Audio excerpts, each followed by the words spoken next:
And good afternoon. Welcome.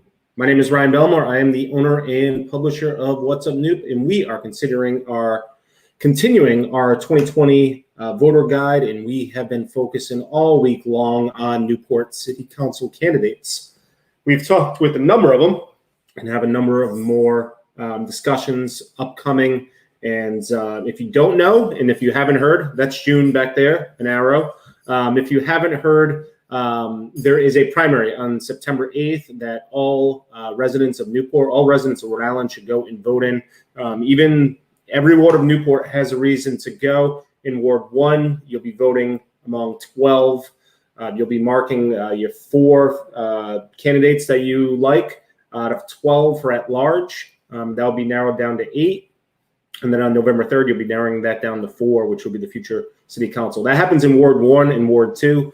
In Ward 3, you'll have the 12 candidates, but you'll also have a Ward 3 race because there are 3 candidates. So this is coming up on September 8th again. And then you'll narrow it down to 2 candidates, and then you'll vote in November and narrow it down to the candidate that will represent you in Ward 3. If you don't know what ward you live in, visit City of Newport's website and you can find out. You can also view your sample ballot. Joining us today is Paul Marshall, who's a candidate for Ward 3. And good afternoon, Paul. Thanks, Ryan. Appreciate it. You are there. Audio's good, video's good. We got this thing moving. All right. So, how I usually start this is, give a little background, who Paul Marshall is and why you're running for office. Yeah, that's the easy part. My name's Paul. I was born in Newport, lived here most of my whole life outside of a little bit of a professional career that took me to New York and Salt Lake City. I graduated from Rogers in 2007. Since moving back to Rhode Island in 2018 to get my master's in public policy, I joined the planning board for the city of Newport. I've been sitting on the planning board for the last year and a half. Generally, I'm not someone who likes to sit back and complain. So I decided to get involved, and I felt like the next step in getting involved was to throw my name in the hat for the 3rd ward, which has led me to this really great race that we're on right now. And the idea is that I'm here for the community. I want to be responsive. I want to deliver results, and I want to help Newport move forward and be proactive in terms of bigger issues that happen in long-term planning. Now, Paul, can you give a little background on your education as well as maybe what you do for a living? Sure. As I said, I graduated from Rogers in 2007. I went on to attend Hobart and William Smith colleges in upstate New York, received a bachelor's and graduated cum laude up there. About 10 years later, I went and got my master's at Brown in public policy, focused on economic and environmental policy. And then currently, I started my own small consulting firm about a year ago or 8 months ago called PM Consulting Services. I have a couple clients, and we work on global supply chain carbon reduction strategy, environmental policy issues, and marketing and communications. Prior to going to get my master's, I had a pretty significant career in the marketing and communications world, helping brands in the outdoor industry as well as destinations, tourist destinations, help market themselves. Excellent. I've asked this a couple times. Why do you think 2020 is the year we're seeing so many candidates get involved in politics? You could bring it home locally, or you can ask, you can look at nationally. Is it just everybody was sitting on their couch for so many months and said, you know what, now's the time to do it? I think on a global level, there's a lot of, and even on a local level, there's probably some anxiety, some people who are undecided and on where the direction of our communities or federally are headed. And I sat here being like, there's no better time than the present. And I think that's probably the vibe that most everybody else who threw their names in the hat is, if we're going to be involved, if we're going to be active, and if we're going to complain on the sidelines, might as well throw the name in the hat and see what we can do. And that was kind of where my direction came from. Is I didn't expect to be running for office at this time in my life, or potentially never, but I sat down with some people who thought that I had some good ideas and had some passion for this city, and realized that if I'm going to do it, I might as well do it now. I mean, I sit at home. I have a 16-month-old at home, so this isn't. I'm not taking this lightly. This is a whole nother added thing to an already kind of busy life that I have. And now I've heard you've been out there and about there and meeting up with some people. What are you hearing on the campaign trail? I started this. It's a weird time to do some campaigning, and I'm trying to get advice from people who have done it for a long time, as well as kind of balancing kind of new campaign ideas. And something that kind of met in the middle was this campaign, starting this social distant campaign, where I've been producing content at open spaces, which I value very heavily in the city. And for the city, we have tons of them, specifically in the third ward, and I've been going to them once a week and kind of just being around for neighbors to come and talk to me. And honestly, the vibe I've been getting and the feedback I've been getting is that it's been positive. It's been great. People are excited for a new voice, a new set of eyes and ears to be on the city council. Someone who has a young family here, who grew up here, but also has left the city and gained professional and educational knowledge outside of Newport, and can apply that here. And someone who's already involved in the city, working on the planning board, knowing the ins and outs of what's happening at City Hall and kind of the continuous plans that are being executed, and understands the process that's happening. It's kind of like a nice little balance of what I can offer. And as I said, I've been getting very positive feedback. Excellent. Well, obviously, the reason you have to have these socially distanced meetups is because of COVID-19, and we'll start this off with COVID-19. And what steps do you think the city should be taking additionally regarding COVID-19? What do you think the city should be doing to enforce restrictions? Overall, COVID-19 in Newport, how do you think the city could be doing a better job, or where do you think they've done a good job, or could use some improvement? I think first of all, Newport's an interesting place in kind of how our economy is driven, especially in the summertime. We thrive on tourism currently, and I think there was a lot of anxiety going into this summer to figure out how we could still have an economic base, but be safe. And a couple precautions were taken early on, the resolution for masks, and so on and so forth. And then also like allowing some restaurants to kind of take over public space and expand, so we can have that healthy balance. Overall, I think the COVID numbers have stayed significantly lower and they've been great to see.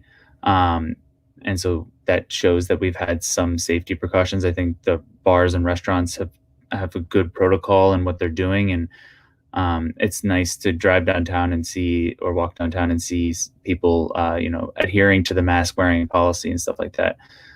What I thought we could have done a little bit better, and there's still, obviously, this is going to be an ever evolving thing, because I don't think COVID comes and then disappears. This is going to be something that sticks around, and it's going to shift how the economy works, and shift how people travel, and shift how tourism works. So this isn't something that, ends and we don't continue to update and adjust. So one of the big things that I think we have an opportunity here is to be creative, is kind of expand on open streets. They did an amazing job with Broadway a few years ago, and how that ended up playing out with this pandemic has been very successful. We had the space and the opportunity for some of the restaurants to expand into the street and take away a few parking spots, but also, still keep a viable business going. And I think that that's healthy. And how do we implement that very good process into some of our other streets in Newport and help other companies still thrive, is kind of how we can move forward. And so there is a subcommittee that I've been on in the city, talking about, integrating in a complete open space, green and complete street open space process who our current zoning.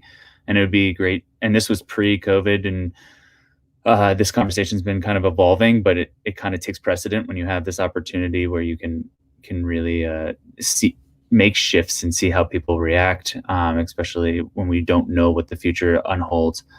And I also, one other thing that I think that kind of a lot of residents that I've been hearing come back to me for is enforcement. We did pass a resolution that required masks, and then we haven't enforced it. We have a great volunteer system of people handing out masks, and I've heard some very positive feedback from people. And nowadays, I do see a lot of people downtown wearing masks, but initially there was some pushback, and it would have been nice to see if the city council passed a resolution that it was executed. One of the other candidates is also for an at-large seat, is also on the planning board, and I asked her the same question, so I'll ask you. Do you think the city could have maybe leaned on the boards and commissions and maybe used some of that knowledge and planning and maybe enacted them a little bit more throughout this process? I think behind the scenes they did. I know that the person you're referring to is probably Kim Salerno, and her and I sat on a board and talked about a little subcommittee and talked about how we could use the streets and readjust for public safety and health.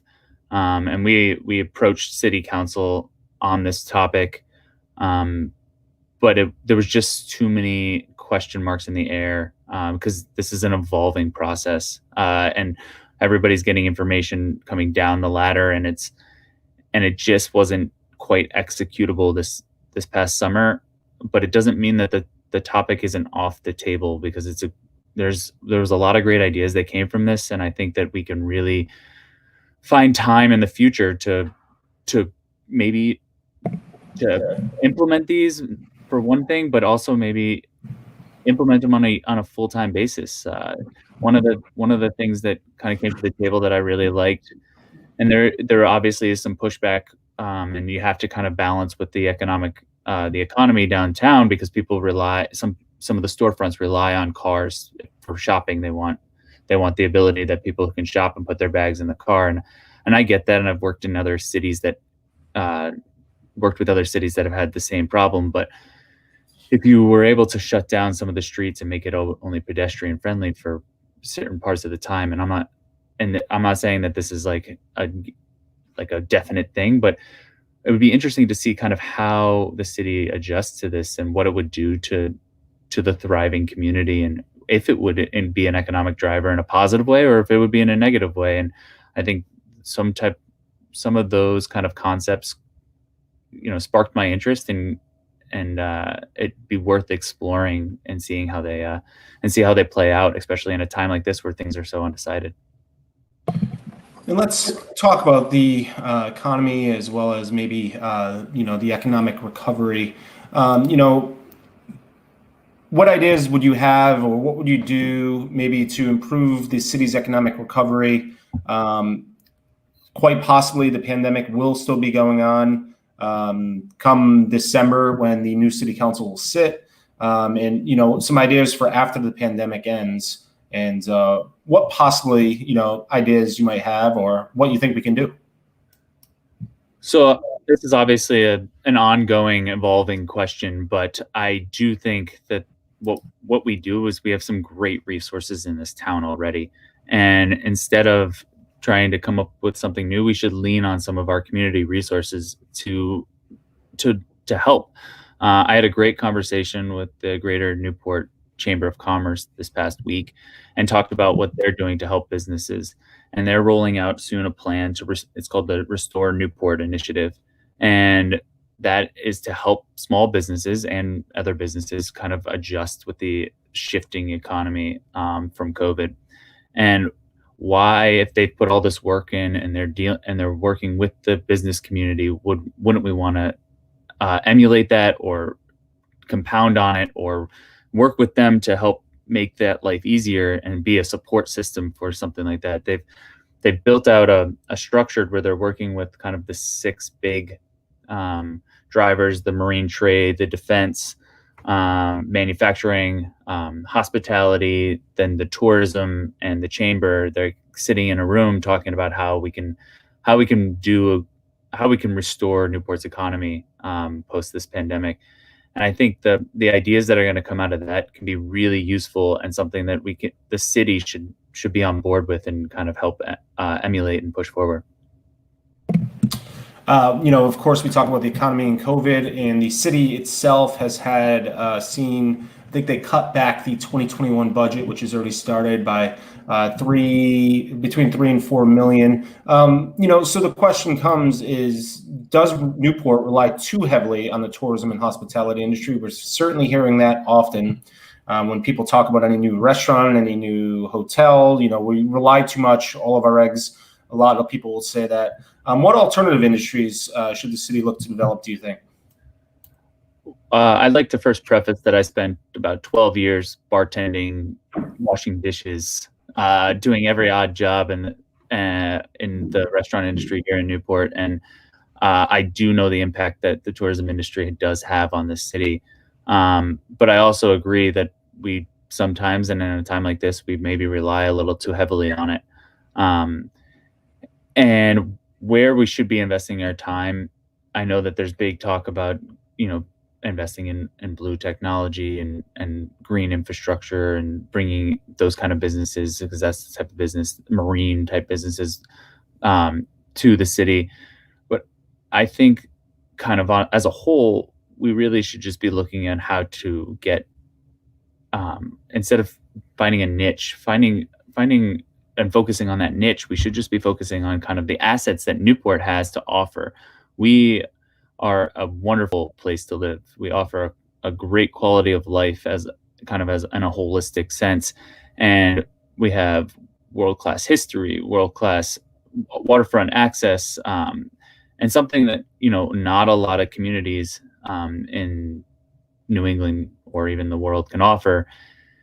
And I think where we can really excel at is that we kind of sit between a couple big markets, and with the pandemic kind of unfolding and finding out that most people can work from home, capitalize on this work from home market and try to show that you can open up satellite offices here, and offer incentives to do so, and then that would allow people to stay here year round, and invest in our community from a year round basis. I think in the coming years, not so much, but the city is going to come up on a bunch of land, from the state in some capacity. And I think that I'm sure this will be a question later on, but the North End Urban Master Plan and the zoning district up there and the zoning kind of requirements going in up there will help spearhead how we develop that land. And I think that there's a ton of opportunity to really push Newport forward in a very progressive way, as a year-round economy using some of that land use up there. And I think we just need to be flexible on what we're open to rather than focus on just niche markets. Yeah, and I also wonder, Newport's always going to be a tourism destination. It's just the location. You can take everything else away. People are going to come here for the cliff walk. You can take away every restaurant, every hotel, everything you want. Always going to be a tourism destination. I wonder if you can build up in a secondary or another industry to the level of tourism and it still be okay. Both industries built up, and you rely on two industries about the same. Tourism. I don't think tourism has to fail in order for another industry to come up. No, absolutely. I've worked in communities kind of with Chamber of Commerce and visiting bureaus in my work out in Utah, and these communities equally rely on tourism, but they also have some big business players in these communities. And the reason that those big business players come to this community is because they are offering their employees a quality of life. And so we need to capitalize on that, the quality of life that Newport has to offer by incentivizing businesses that they can open up here. And then nothing less, you're going to offer them the opportunity to have good restaurants and tourism opportunities, and people want to come visit. And you have this great resource, and tourism falls as equally as important as what we move forward with in terms of an economic driver. Paul, a lot of any industry we put here may be impacted by this, and just wondering, to get your thoughts. Obviously, the third ward has been impacted by some flooding and some other things. Just wonder what your take is. Climate change, is it a major concern for Newport? What should policymakers do to respond, or what do you think can be done? Your thoughts on climate change in the third ward of Newport? So this is my background. So this is what I do on like a professional level. This is what I have my master's in. This is what I do my volunteer work time on, is kind of climate change, resiliency, and this is what I'm really passionate about. And we call ourselves the city by the sea, but if you start looking at the reports, the maps that are coming and show the sea level rise, we could be city in the sea, in the next few decades. More than, we're talking somewhere in the later part of this century, but it's still something that you want to prepare for ahead of time.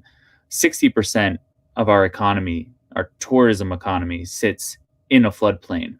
55% of our hotel rooms sit in a floodplain.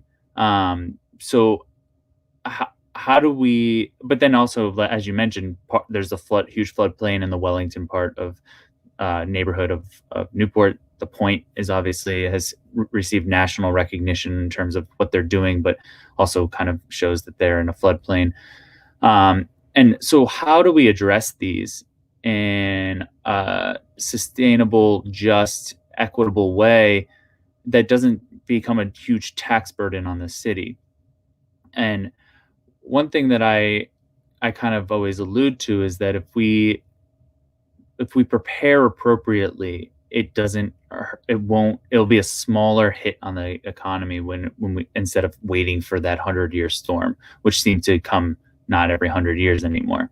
One of the easiest analogies I refer back to is the water treatment plant that sits in the corner of Wellington. That whenever we get a storm surge or a flooding, that treatment plant doesn't actually handle too well, and we release a lot of bad water into the harbor, which is not great, and bacteria buildup and so on and so forth. If we ever had a 100-year storm that destroyed that facility, that would be a huge hit to our in terms of an infrastructure repair to our taxpayers. Our sewer right now is already a huge number in comparison to what we're paying for water. It's just a big hit to everybody's bills every month on a monthly basis. So instead of waiting for something like that to happen, why don't we be proactive? There's government grants out there. And you start building a future and showing that you're doing stuff to preserve what Newport is. And what's going to end up happening is that if you are proactive on these types of projects, then you're going to start attracting more people, and people aren't going to be hesitant to move their business here or hesitant to move here because they know that the city is invested in its community. As if COVID-19 and climate change wasn't enough, obviously, it has been an ongoing issue, but it is certainly come up during the last 6 months. The Black Lives Matter movement, and systemic racism in the community. Do you believe that it is a problem in the city, the state? Does it need to be addressed? If so, how? What can we do to make a more equitable Newport? So I think systemic racism is an issue that hits every part of our country right now.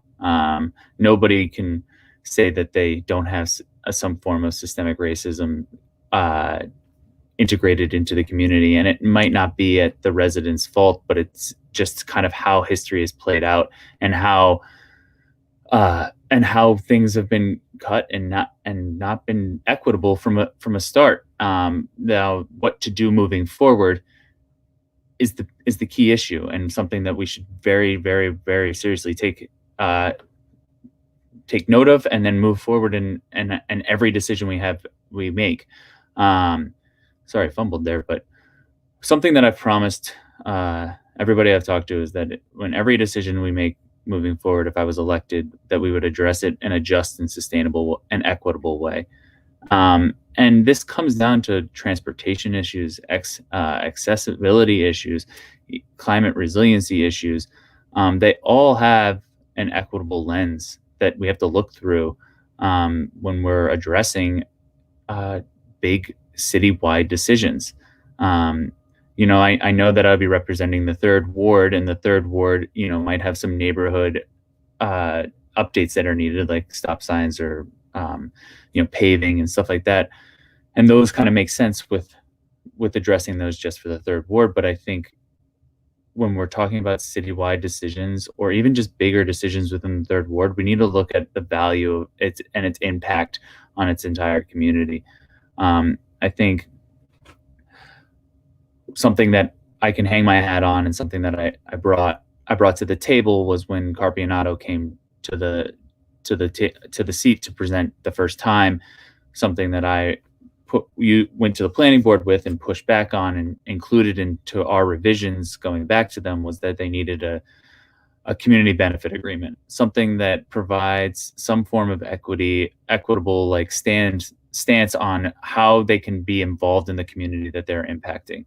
And that can be from accessibility standpoints. It was kind of open-ended. So it was what does the community need and how can we address that and make this big economic driver something that area of the city is proud to be a part of. And there's a symbiotic relationship.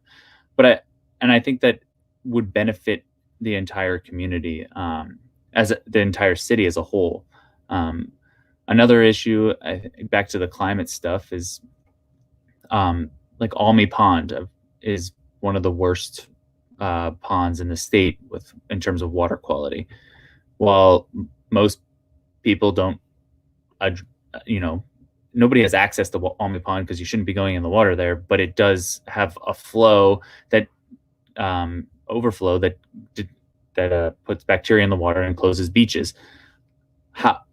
If we were going to address the Almy Pond because it's the worst water body of water in the state, if we do that as a pilot program, we need to then take that and address other bodies of water so we're not closing down other beaches. So we could use that as a pilot program and then use the technology that was used in an equitable way to make sure that we don't keep closing down our beaches. It seems like every week a beach is closed. And we shouldn't be having that bacteria issue going on. And I think those are types of issues that matter to residents and matter to our community. And another equitable topic would be transportation, and addressing transportation as a whole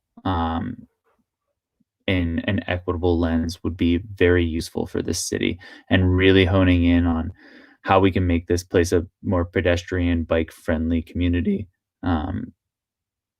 is a key issue of mine. I want to head to the north end for a minute, but on my travel there, I want to ask you, because somebody will follow up with me. You mentioned the community impact agreement with Carpianato Group over at the former Newport Grand property. Just because somebody's have they responded yet with what they might possibly do? They haven't responded. No, it hasn't. It hasn't come back in front of the planning board since the moratorium was lifted. Okay, just wanted to make sure. So we're in the north end. We have the Pell Bridge ramp realignments coming down. We have all sorts of zoning and planning and NBBJ. 5, 10 years. If Paul was planning the north end, what do you see the best use of the north end, your dream north end in say 2030? My dream north end is that we don't call it the north end, that it's part of Newport, and that everything is connected and it's one community. And I think that's possible. I think right now it's not accessible by pedestrian, bike. It seems like a drive. It seems disconnected from the city. It's where a large part of our population live, and it is a thriving community and deserves to be recognized as Newport. It shouldn't be designated as this separate entity. And so I think moving forward with all this potential um uh for economic development, for community driven projects, we just need to be conscientious that it's not just designed as a separate community, but it's designed as something that's integrated completely into Newport as a whole. Just wondering your thoughts on the NBBJ plans, presentation, feedback there. Yeah, so I went to a couple of the open public forums before they went remote. I provided feedback 100% throughout the way. I was not included as part of the steering committee. I've reviewed the most recent document that they presented. I find it as a whole to be very it's got some very good points and hits a lot of the community's feedback. My biggest concern is that once MBBJ gives its final product, we as a city, which can provide with public feedback, implement a plan and adopt the zoning and move forward with actionable items rather than sitting on a plan and not doing anything with it. I think we've spent a lot of time and energy uh, making sure that we have these things in motion so that when people want to come and develop this area or like invest in this area, that we have some guidelines. But I want to make sure that with this investment that we've made as a community, that we do move forward in the most equitable and just way, by promoting businesses that are going to thrive and be part of our community. I think that's what I've heard a lot from readers is people are afraid anytime one of these plans is done that it's just going to go and sit on a shelf. Yeah. Something that is not sitting on a shelf and moving full steam ahead is the school bond question.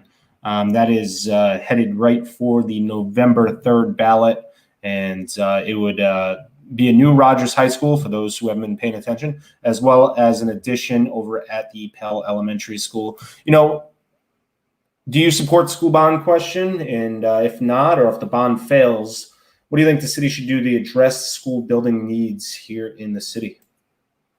Well, let me preface with one thing that I am pro education as a whole. So anything that betters our community and betters our students and our teachers is something that I'm for. I think if you invest in your schools, you're going to have overall a better community.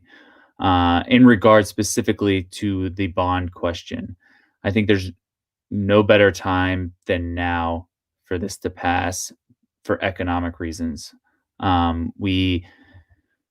We're in a position right now where we passed in 2018 the state bond, so there's state money coming down the pipeline in terms of infrastructure repairs. We get 52% of the dollars that we want of this bond back from the state. So that is a huge key thing. Second thing to note is that due to COVID, we have some of the lowest mortgage rates to be seen right now. So if we do pass this bond and we're able to get a low mortgage rate, that's a lesser hit on our community in terms of tax increase.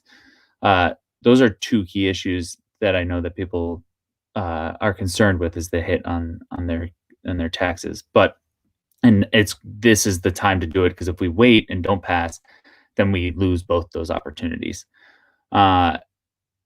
What we also should note is that right now Rogers the state did a report. It was the number one worst in terms of infrastructure schools in the entire state.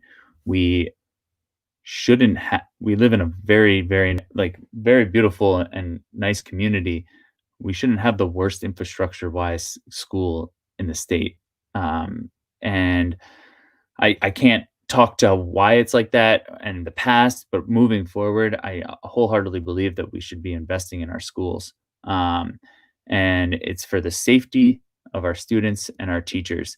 And I do know that if you invest in the infrastructure and you invest in your school systems, the benefit, there's an actual benefit in terms of it stabilizes the housing market, and it does have a net positive towards the economy. Um, if it doesn't pass, which then we're back to the drawing table, I think there's a lot of opportunities that everything should be weighed, but I think we still need to. One of the few things that we need to do is, if we're going to weigh those options, is that we need to act urgently. It's unfair that we're sending students to this school without that aren't getting the best education possible and aren't able to make the best life coming out of it. And um, I think that if it doesn't pass, we need to still act with some form of urgency to figure out what the next best steps are. And Paul, where do you sit with the conversation that was had or has gone on about regionalization? How do you feel about the relationship that we just couldn't have with Middletown or with Portsmouth? You think that could ever be an option? So going into this, before I knew so much more than I know now, that conversation's been happening since the 90s. It has been something that has been presented and denied by Middletown and Portsmouth for a very long time. And to me, I just can't see how we can vote against this bond in hopes that Middletown now wants to regionalize. There's been so much opportunity moving forward. And don't get me wrong, I know that they have a wave of new candidates as well that could shift the city 18 council. of them. Yeah, which could totally shift the city council. And I know that there was a nice petition that got a lot of signatures out there that the community's behind. But I also know that they have infrastructure repairs that are needed for Middletown High School, and they're going to need put some dollars behind their school in the coming years as well. And so I don't know why when it really mattered to Newport, Middletown let us high and dry, and didn't want to come to the table to even talk. I wasn't part of those discussions. I don't know how the inner workings happened. I don't talk ill about either party, but all I know is through what I've heard through public discussion, and there was no conversation even had, or a conversation was tried to be had, and it didn't go well. So how can we, as a community that know that we have an unsafe environment for our community, our students and our teachers, we have the opportunity right now to get state money and low interest rates to really help move forward with our education. How can we not move forward for what Newport needs rather than potentially wait for a new city council thing and readdress the conversation? I just think that's like a dreamer's, dreaming that this could come to fruition. I get that there's a lot of value in regionalization. I think as a whole and as a state, we don't need 39 school districts as a whole. I mean, but that is a much bigger conversation. And I don't know how to address regionalization with what we have currently on the table. This might go along with what we've been talking about, but I will let you have your word here. Is, how do we make Newport, obviously we can all agree it's attractive. I don't know why I put attractive in there, but I've asked everybody it that way, so now I have to ask it that way to everybody. Yeah. But how do you make Newport a more attractive and affordable place to live? And I've been adding on, especially for families. Yep. How do you get more families? I think many of us will agree that more families in the community brings a lot of benefits. How do we just make it a more attractive and affordable place for everyone, but also how do we make it attractive and affordable for families? I think there's a couple things that really, really that should be the focus of our community right now, and one is to, as I just spoke, invest in education. It helps stabilize the housing market. It helps make families bring families to the community and feel comfortable and excited to send their students through the school system here. I think another thing is climate resiliency, which we recently talked about. But if the city was being proactive on climate resiliency and being a leader on this front, we could really start attracting some great businesses, which would bring more families, and we could just start attracting more people who are nervous about kind of the impact on climate moving forward. And then the third thing, I think that really hones in on, and this isn't the only thing, but something that really kind of gets our local residents fired up is addressing traffic and transportation issues. And I think that if we, as a city, we're geographically designed in a unique way that makes it a little difficult to implement some big ideas. But I think that we can be strategic on how we address transportation and make this entire community more accessible to all. Then these types of things would really attract young families. We currently sit at 2017 was the last report, but at 40% owner occupied. And that seems like a shift that's happened over the decades that probably needs some form of a reversal to bring more full-time residents here that are willing to contribute to the school system, the nonprofits that we do such an amazing job, the local economy on a year-round base. I think everybody thrives if we kind of try to focus on bringing in young families. I mean, I live in a neighborhood traditionally that had young kids running all over the place, and I have a 16-month-old right now, and I'm hoping that when I'm able to let him bike down the street, that there's a bike gang with him, and they're just having fun and utilizing the parks that we have that are so accessible, and that's why I want to raise my family here, and that's why I want to fight to bring more families here. My friend Frank, who couldn't join me this afternoon for my round of interviews, would ask, and I have to ask on his behalf, what can we do for more affordable housing in the city? Obviously, or not obvious to some people, is, the state has a 10%, you should have at least 10% of your housing should be affordable housing. Newport is one of very few communities in the state that does better than 10%. I think it's around 15%, but many would argue, including me, that's not enough. What are some of the things we could do for affordable housing? I think it comes down to zoning and business development. I think if you worked with kind of new developers and required workforce housing, that you would really help drive the market down and apply and have a more stabilized, affordable housing market. I think there's obviously potentially some regulations that we could impose on Airbnbs in some capacity that could maybe readjust some of the housing market and not make the city so investment forward. I think one of the other key things that could really help our community, and something I should have brought up earlier, and then which would drive businesses here, which would then potentially fill those homes with long-term with full-time residents, is the city investing in broadband access. That's that last mile. I know we're hooked up as a state pretty well, but it's getting it to the community could really help Newport thrive as a tech center. But in terms of back to affordable housing, I think there's a couple key policy issues that the city can do to really focus on bringing young families that can afford to live here.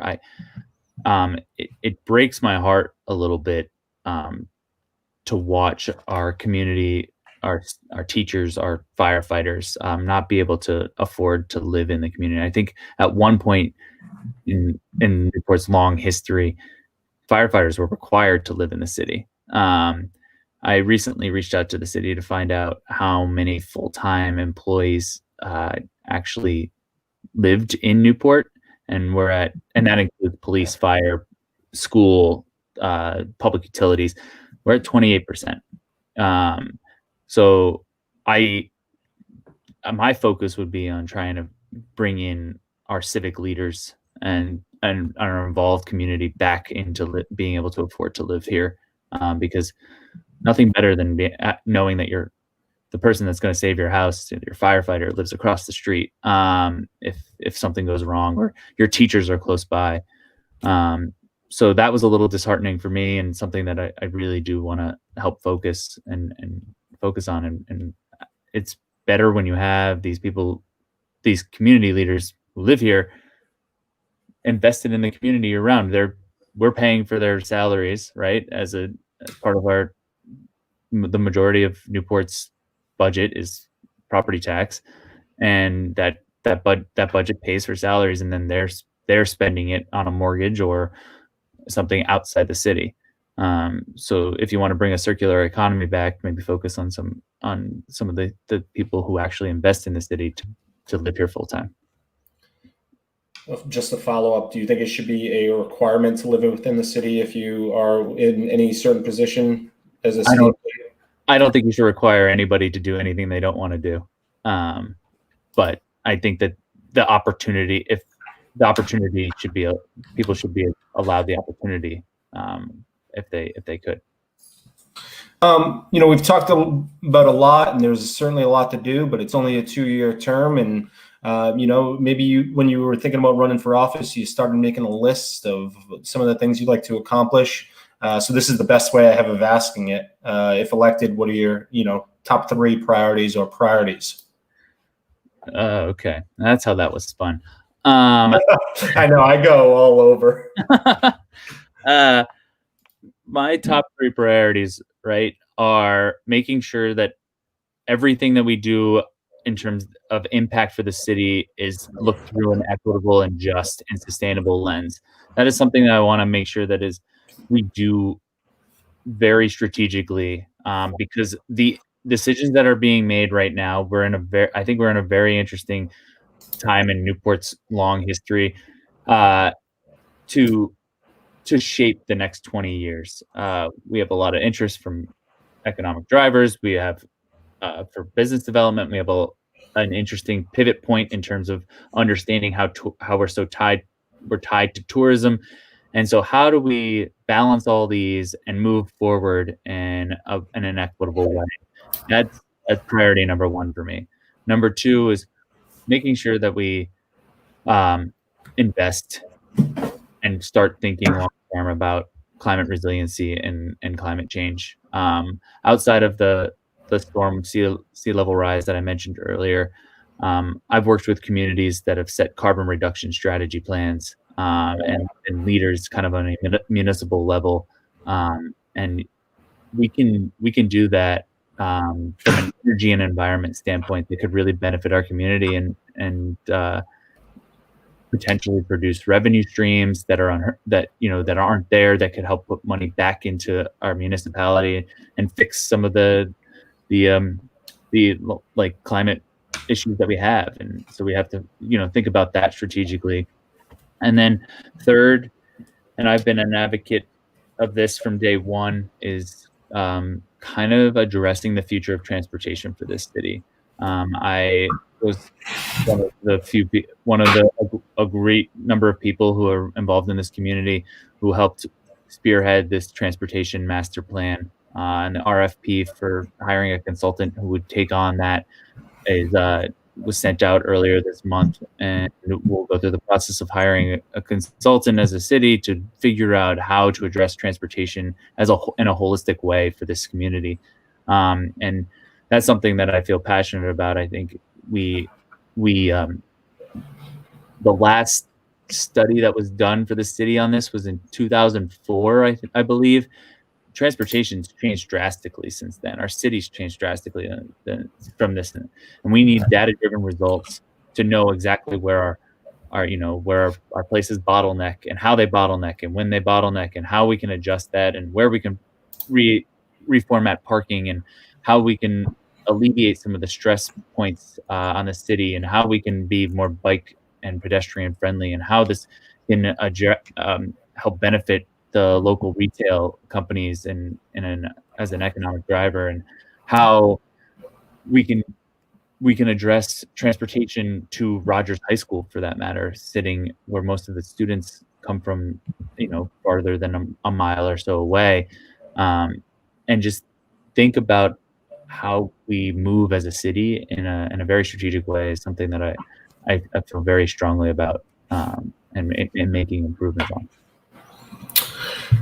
Paul, what question would you like to see every candidate answer? Or what question do you think voters should be asking candidates? Wow. If you were on this side of the table, you were in control, what question would you like to see candidates answer? Why? I guess you can spin that off, and I could have phrased it as well as, what do you think voters should be asking to learn more about candidates? Tough question. I know it's one of those ones that we made up on the fly here and didn't prepare you. Yeah, no, that's fine. Just give me a minute on that. I mean, you've hit all like the really big pressure points, for sure. Maybe a question that I would ask is,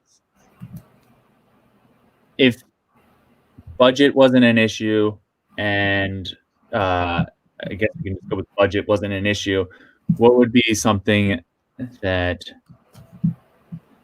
could benefit the entire city, that you would want to see completed, that would benefit the entire city? All right. Now I'm going to ask you to answer your own question. I think I've been doing a lot of thinking about this, about how we could address, and something that I think could be really impactful for our city, and something that we haven't talked about recently. So everybody knows that I've talked about the North End and the education, but if there was one thing that we haven't talked about that didn't have a budget item on it, that I think could be amazing for our city, is a waterfront walkway from King Park all the way to Long Wharf. If we had waterfront public access along the waterfront, I think it would be a bigger attraction than our cliff walk, and it would change the dynamic of the economy downtown, because it would draw people off of Thames and could open up little storefronts more on the water, and it would potentially shift the culture of what's happening on the waterfront with hotels and condos being put up to more storefront and more accessibility. And we're a city that we live on an island. We're a city that people should have access and views of the water, and this would be an amazing opportunity for. I mean, I just think about like the High Line in New York City, like that you can just go, like that above ground railroad that they used, and it's just an amazing walkway, and it's a reuse of space, and it would be a fantastic concept to be able to walk along the waterfront the whole way around, especially in our harbor. It would be something that it's come up several times, and you've probably touched on it a little bit.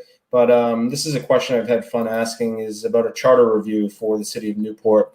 Would you want to see a charter review done? What would you like to see it address? For example, for those watching, it could be moving terms for city council from 2 years to 4 years. It could be making our mayor, our council chair, a powerful mayor instead. All sorts of things it could do. Another valid question. Slightly loaded, to be honest, but it's good. I don't know if I'd I always think that it's great to review things. I'm a firm believer that it doesn't hurt to review, but I don't think that we need to adjust if there seems to be no problem. And I've heard, both sides of the story in terms of how our our city governments run, um, and I understand both sides. I think it would be interesting to see if we did some type of shift or extended terms. Um, but I guess probably the one thing that I could probably definitely get behind would be maybe a term limit on the amount of terms that you are able to, if we were going to review the charter, and maybe institute a term limit, because I think bringing in new faces, new ideas, new eyes can really add value to a community. And term limit might be something that would be worth reviewing. And I'll take this moment, as I do almost every single interview, to remind people that you don't have to run for office to get involved. You can jump on a board or commission. City of Newport is always looking for people to volunteer on boards and commissions. New faces, new voices helps in every part of government. Absolutely. Let me hit you on, let's see here. This is a tough one. Ooh. What do you love about Newport? Why do you call it home? You've hit on a lot of it, but I'll let you do it again. So I'm an active person, and I think Newport offers kind of every form of activity that I like to do. I wake up in the morning and I bike around Ocean Drive, and half the time I bike a lot slower than I should because I'm just in awe of where I live. But I'm also one who's, when the waves come in, I'm surfing off of Cliff Walk at Ruggles, or at the beaches. And this city offers so much in terms of its outdoor capacity. You'll find me at parks most days playing with the little one.